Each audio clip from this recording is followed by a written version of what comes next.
This is Headline Humboldt. I'm James Faulk. Thanks for joining us. Last year, it seemed as if every move toward progress, whether in the fight against COVID-19 or in virtually every other realm of public endeavor, was quickly and brutally stymied by conflict and inertia. Somehow, somewhere, it seems that dam has finally broken through. As we're all aware, the number of vaccination shots locally and throughout the country have skyrocketed. And while cases are growing in some parts of the country that may have been too quick to fold up their public health restrictions, that is not the case in Humboldt County. And so, given the relatively disciplined approach we've taken and now the improving numbers that have resulted, this week we've entered the orange tier and reached a new level of reopening. Retail can return to full capacity, bowling alleys and family entertainment centers can reopen, restaurants can now open to half capacity, and there's been some significant loosening in travel restrictions and in rules surrounding public gatherings. Better than that, anyone 16 and up can now schedule a vaccination appointment through the state's new My Turn system. We'll have more on this later. So we're not back to normal, but we're near enough to that finish line that we can smell the orange Gatorade. This sudden movement seems relatively contagious across multiple fronts. The U.S. federal government recently passed an aid package that has funneled money and other resources to people and their cherished institutions, and now Congress is taking up a massive and ambitious infrastructure package that could well reshape the American economy.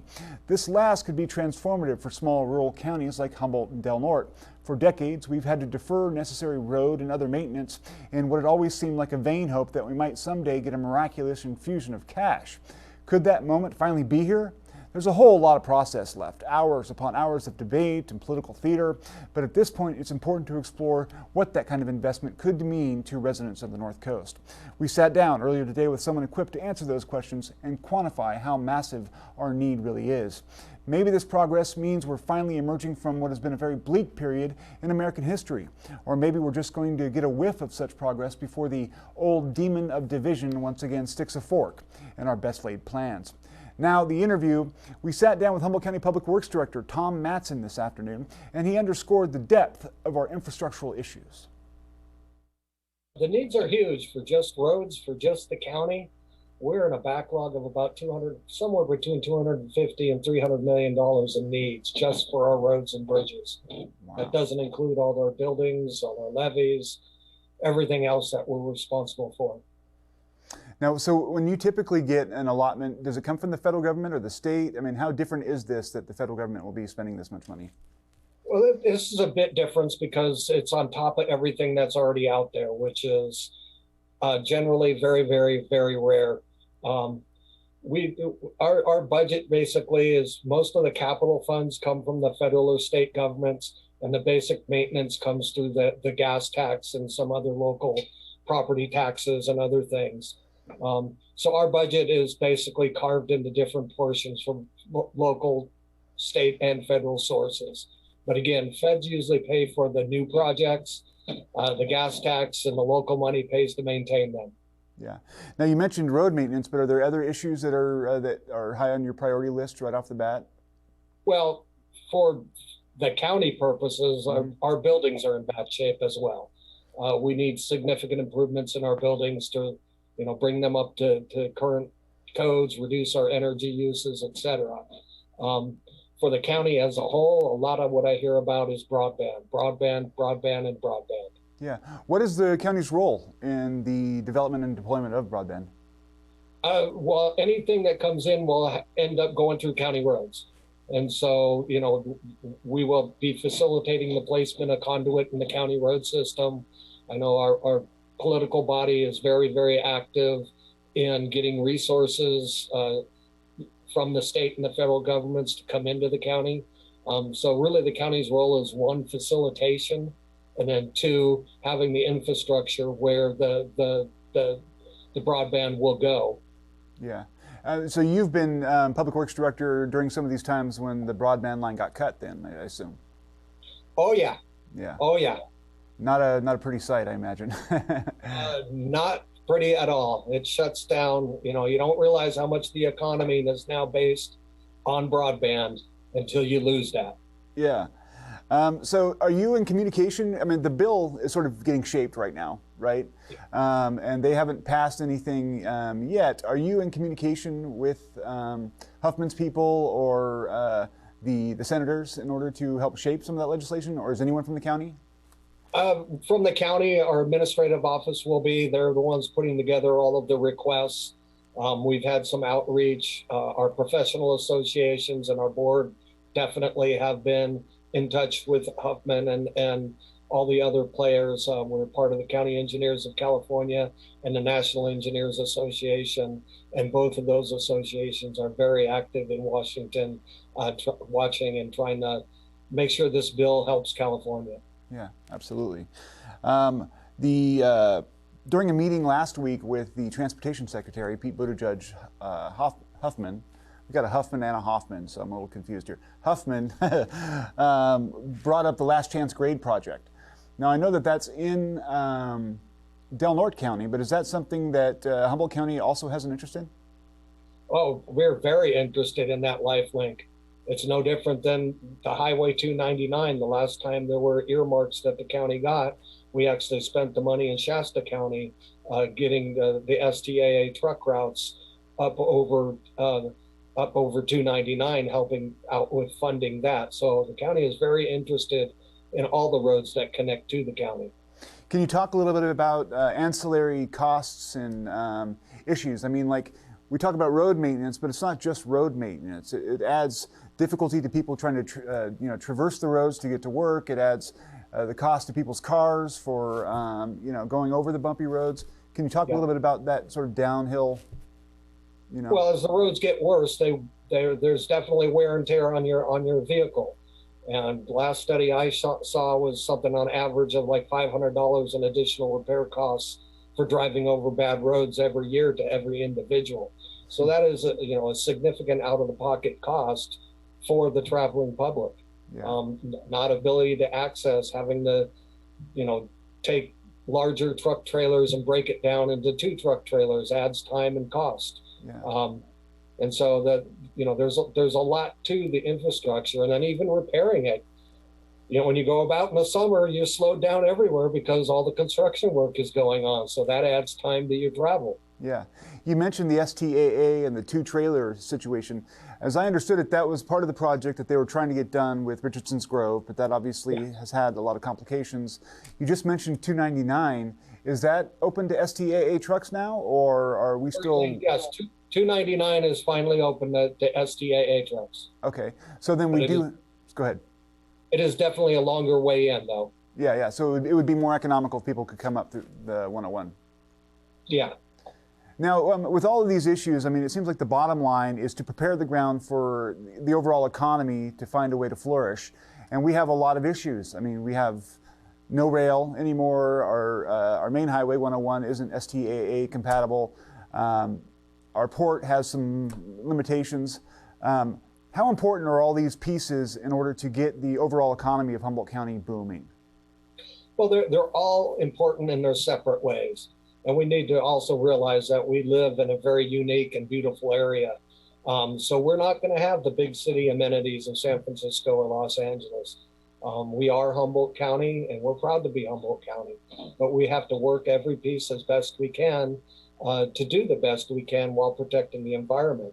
And so we don't always, we're not going to go cut through a swath of old growth redwoods anymore just to get a road, because those old growth redwoods are a part of us. Yeah, part of the quality of life people don't want to sacrifice. Yep. Yeah. Given the breadth of the bill, they talk a lot about rail. Are you hearing any whispering in the wind that we may get rail service returned to Humboldt County, or is that a pipe dream? I would consider that a pipe dream.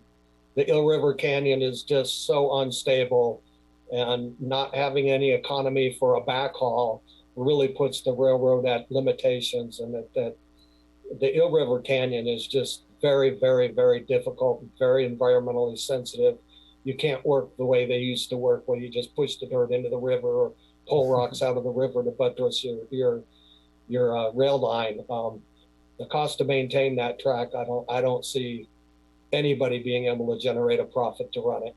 Yeah, and just so the audience remembers, in 1997 we had an El Nino, winter that washed out that section of track, and we've been without rail since that year. I think the cost to repair at that time, I believe, was about $1 billion. Wow. And it's done nothing but go up. So I just don't. 24 years ago. 24 years ago, it was $1 billion. Yeah. Wow. The airport. A lot of people are concerned about we've had some improvements in service at the airport. Do you see any particular changes that might be looming with this money for the airport or for services that we get in? Not necessarily, because those are all market-based. This money, it may go to improve the airport, but it's really up to the private companies. They're adding a flight to Phoenix. They just got the one listed yesterday, I believe, to Burbank.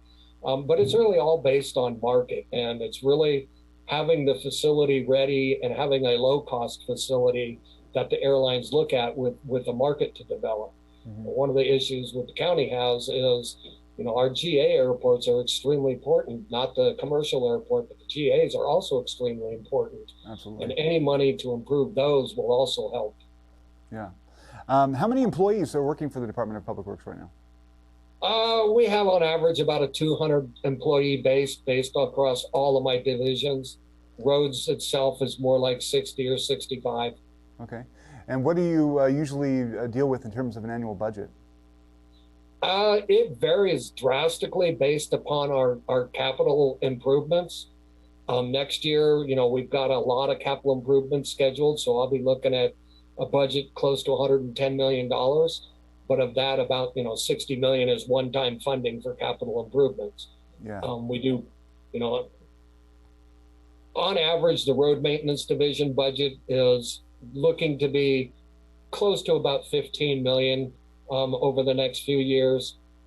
Realistically, we need at least 30 million to start to dig into our backlog of deferred maintenance. But it's up from around 10 million a few years ago, simply because SB1 was implemented, which increased our revenue. Yeah, that's one of the questions I was going to ask you, is that you have the annual budget, but then you've got all this deferred road maintenance. So you're saying you basically need twice as much money per year in order to begin to chip away to take care of some of the deferred maintenance on the roads. Is that right? Yeah, at this point, we can't keep up. The roads get worse every year because we don't have the money to maintain them properly every year. Yeah. And so you need the base money to maintain them, and then you need a backlog of capital projects to start to improve them. What's the typical turnaround time for something that if a project gets funded now, say under the infrastructure plan, and you are looking to actually kick it off and get it going, what's the turnaround time from when it's on the drawing board to when it actually gets finished? Well, I'll go into a little bit more detail here because every project is different. I have a Garberville project that could go to construction this summer because we already got funding to design it and it's close to being finalized. Mm-hmm.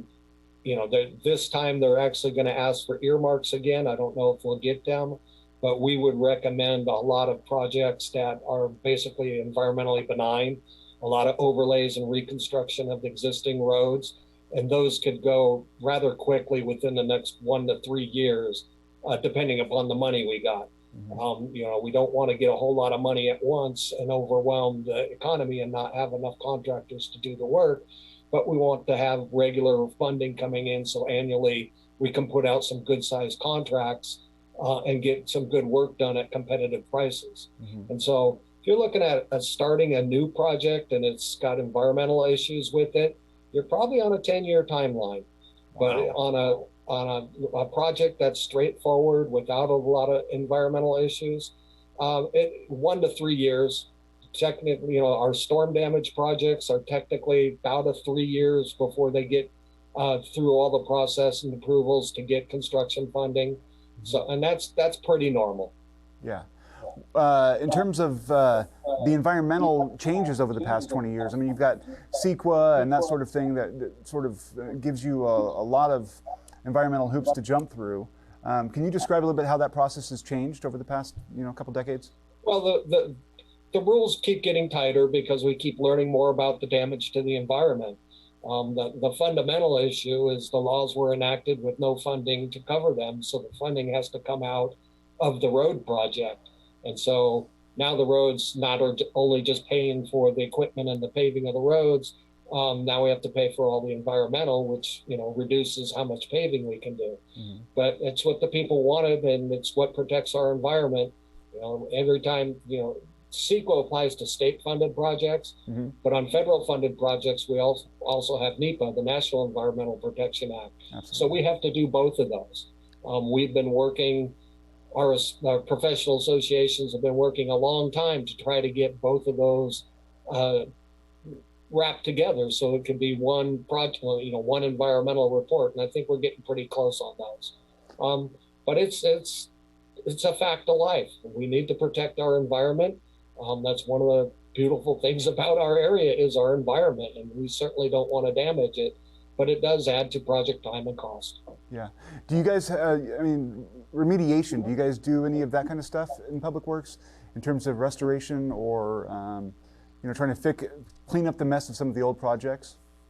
Yeah, we've had to do some, we have sites, we had to do all of our underground storage tank sites at all of our maintenance facilities, had to be remediated. We're working on a plume, in downtown Eureka that comes through the courthouse area from years and years and years past. So that is a pretty standard part of anything we do, is that phase one environmental to determine is there an underground problem that needs to be taken care of before you can even do anything else. Yeah, absolutely. One thing I wanted to ask you about before we get going, the project, the long proposed project on 101 north of Eureka. There's been some talk for years through the Humboldt County Association of Governments about building an overpass or just leaving it the way it is. Is there anything up in your sleeve for that stretch of road? I'm not sure which stretch you're actually asking about. The safety corridor. Oh, the safety corridor. Yeah. Yeah, that is moving through HCOG. It is a intersection overchange project at Indianola. It's pretty far down the project line, getting pretty close to go. I would really expect to see construction in the next few years because they've gone through all the environmental, they've got their mitigation sites set up, the funding's lined up, so that one is a go. And it'll be an overpass, you said, or what's it? It's an overpass at Indianola. Awesome. And a half signalized interchange at Airport Road. Excellent, excellent. And the last thing I wanted to ask you about, you run probably one of the biggest departments. Health and Human Services probably bigger, but one of the biggest departments in the county. What are things that people don't realize about your department that you'd like them to remember next time they see the workers on the side of the road? Well, they're part of the community too. They're your neighbors. They're the people that go to church with you. They're the people that shop with you. They're the ones that come into your business and buy things. They have kids in Little League. They coach Little League. We're all a part of the same community, no matter where we work. And we love to help our fellow people. Our job is to try to make it easy for everybody else to get on with their lives and do what they need with their lives. And sometimes we get in your way. But most of the time, what we're trying to do is try to make people's lives easier. Excellent. That's all the time we have. Thanks, Tom. Thank you. We'll be right back after this short break. On Studio Space, Stephen Vandermeer's meticulous hand-drawn animation is fascinating, whimsical, and thought-provoking. Find out more about the man behind the 3x5 cards. Sculptor Dan McCauley turns trash into treasure. Explore his world of metal, rust, and sparks. Studio Space explores the thriving art colony in Northern California.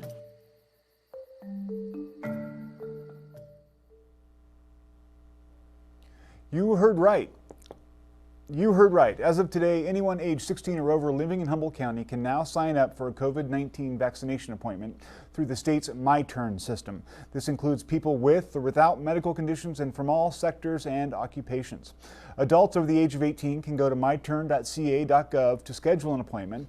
Public health officials encourage people to sign up quickly to get the first available appointments. Hundreds of weekend appointments that were available as of 9 a.m. this morning were filled by noon. The only vaccine approved for those aged 16 and 17 is made by Pfizer. My Turn is not currently designed to screen clinics based on age, so minor residents must select a Pfizer clinic when registering. The next Pfizer clinic, is scheduled for Wednesday, April 14th.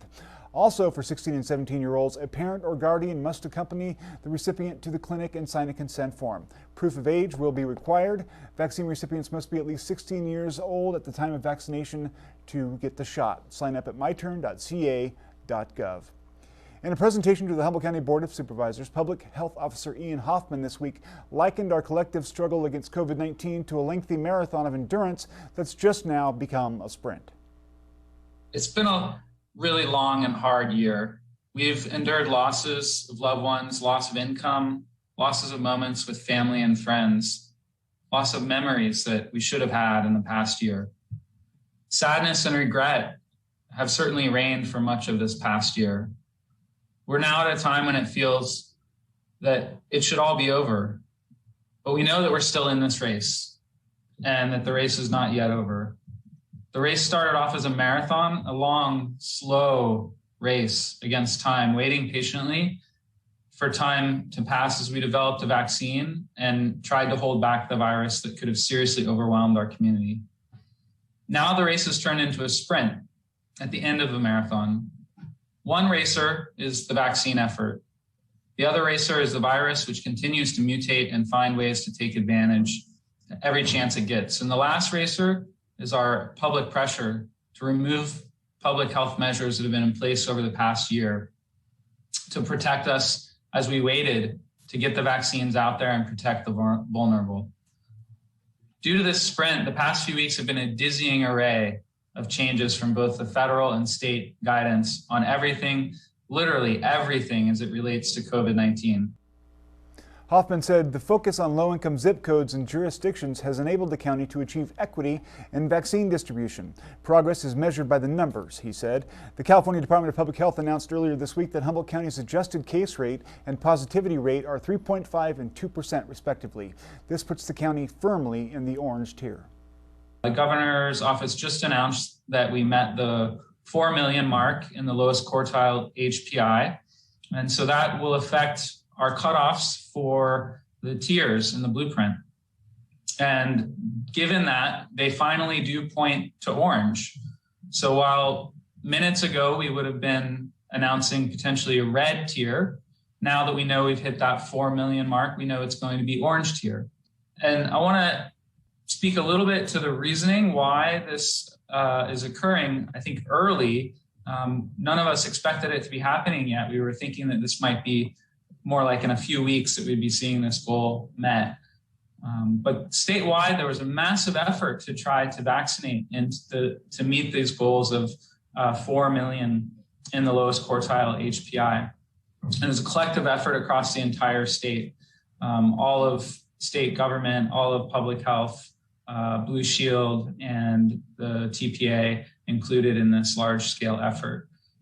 The first goal of hitting 2 million vaccines in that lowest quartile HPI took months. To get the next 2 million only took a few weeks. And I think that really speaks to what a focus on equity can look like and how that can help us get closer to the end of this tunnel. The new designation means a number of businesses and entities will either be able to expand their services or even open for the first time. So what does this move to orange mean for businesses? Many things are going to change, but some that I'd like to highlight are bowling alleys and family recreation indoors can open again at 25% with some restrictions. Indoor retail will now have no capacity limits on indoor operations. Restaurants could be open indoors with 50% capacity. Indoor gyms can move to 25% capacity. Indoor pools can reopen with the reduced capacity as well, and many other changes. And they can all be found on the Blueprint website, on the CDPH website. Humboldt County Public Health will follow all of these new Blueprint rules, and we have no plans to be more restrictive than the state in regards to these reopening plans. As California faces the onslaught of yet another statewide drought, the state legislature announced this week that it will invest $500 million to improve wildfire prevention, response, and resiliency. North Coast State Senator Mike McGuire, co-chair of the Senate's Wildfire Working Group, led the state efforts to bolster California's wildfire response. Earlier this year, the working group released a blueprint for a fire-safe California. Lots of blueprints in the state, focused on data-driven approaches that will seek to keep communities safe from wildfires. The working group promises to release a priority wildfire legislative package in the coming weeks. In 2020, more than 4 million acres, 4% of land in California, burned in a record-setting fire year. The smoke from those fires generated the equivalent emissions of 28 million vehicles and blanketed many parts of the state. On this week's Community Conversation, this is the second time we've run this. It's a little different than the mayor's talk that we used to have. A sergeant with the Eureka Police Department CSET team outlined how he works with members of the community to provide a more progressive approach to law enforcement. My name is Leonard LaFrance. I'm a sergeant at EPD with CSET. CSET's a community safety engagement team. It's a quasi-progressive outreach team that works with homelessness in the community, individuals suffering from mental health and addiction issues. So commonly in the daytime, first thing I often do is speak with our community partners. So I talk to Betty Chin, I talk to the rescue mission, I talk to the folks down at Free Meal. Occasionally I'll check in with Salvation Army. And then we kind of problem solve. We usually have a project to start the day with. We have a general idea of what we want to do. You know, often go out and address anyone that's any issues with people illegally camping in certain locations, redirect them towards resources or provide resources, or conduct follow-up with them about housing, going to treatment, employment, a wide variety of things. And once we kind of address those issues in the morning, we kind of dive in and kind of wait to see what the day is going to happen. Often we respond to about 30% of all mental health calls for the city of Eureka, the team does, and so that keeps us pretty busy. On an average day, we spend about 1 to 4 hours at St. Joseph's Hospital addressing mental health folks in crisis and or people on mental health holds. I think the biggest success stories for us is we look at individuals that are causing massive amounts of calls to service, that have an addiction problem and mental health problems. We're able to collaborate with our partners and move them towards treatment and then eventually towards housing. But it really initially starts with street work and street outreach work with them. Getting to know them on a first name basis. They know us, they have our cell phone numbers. We're able to effectively communicate with them, build a relationship, and then move towards services. When I look back at COVID, a lot of it for me is partnership building. We had strong partnerships already with the trifecta, Betty, the mission, and Free Meal, but we built strong relationships. I consider Betty one of my good friends. I consider the folks at the mission my good friends. Folks at Free Meal my good friends. And so those bonds help us move forward when we have other challenges, and we can really kind of come together, look at things from different perspectives, and make the best decisions to get the best outcome that we want. That's all the time we have for tonight. Thanks again for joining us. So far, the county has vaccinated 66,648 Humboldt County residents. 19.19% of the county's population has been fully vaccinated, while 12.42% has received at least one shot. Remember, vaccination appointments are now available to every resident age 16 and over. Visit myturn.ca.gov to reserve your shot as soon as you can. Stay tuned, stay informed.